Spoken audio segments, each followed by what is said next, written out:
Assalamualaikum. Hai guys, jadi Kita dari kelompok 4.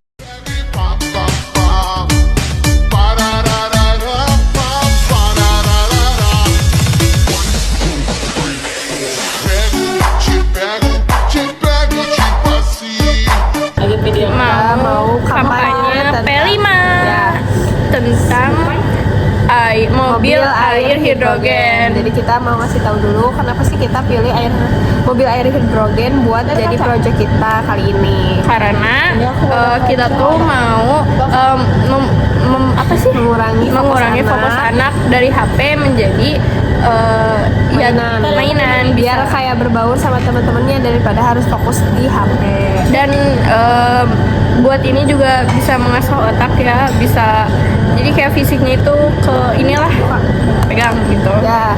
Nah kalau buat tujuan kita, dari tujuan 5R-nya yang pertama ada reduce atau mengurangi. Yang pertama mengurangi penggunaan bahan plastik. Jadi kita bikin mobil air hidrogennya itu dari bahan-bahan bekas plastik.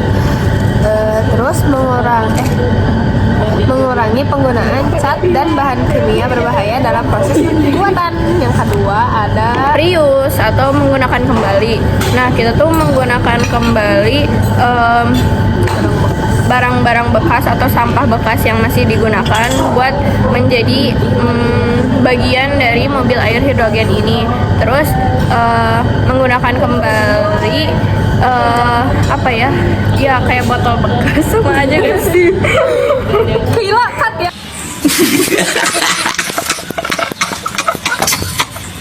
Yang ketiga ada recycle atau daur ulang.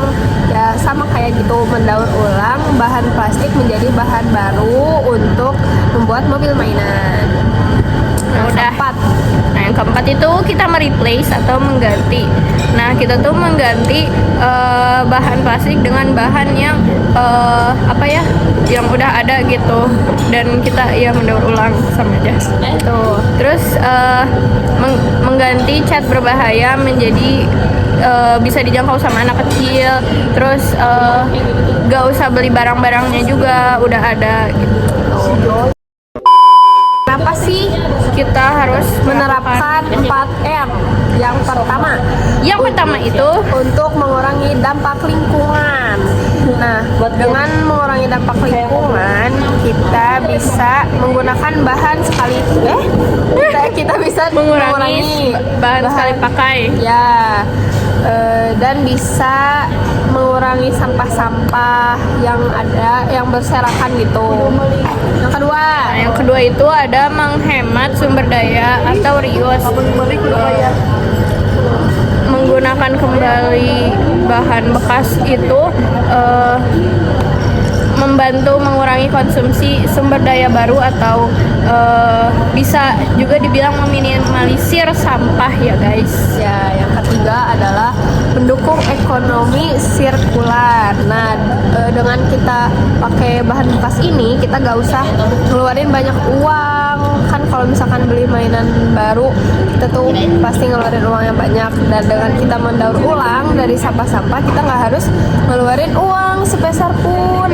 Ya, biar mencegah limbah menumpuk juga dan memanfaatkan menjadi barang baru ya guys. Nah, terus yang terakhir itu ada mendorong perubahan gaya hidup. Mengganti barang sekali pakai itu yang jadinya tuh ganti barang sekali pakai dengan alternatif ramah lingkungan kayak botol minum bekas atau tutup bekas. Itu tuh membantu menciptakan kebiasaan berkelanjutan dalam kehidupan sehari-hari. Nah, dengan kita menerapkan 4R dalam kampanye P5 kita ini, kita tuh gak hanya menyampaikan pesan tentang keberlanjutan, tapi juga ngasih contoh nyata kepada siswa-siswi dan masyarakat sekolah tentang cara hidup yang lebih peduli terhadap lingkungan. Nah, mungkin itu aja yang bisa kita sampaikan. Semoga bermanfaat. Semoga proyeknya lancar. Amin. Amin. ya. Amin. Dicukupkan sekian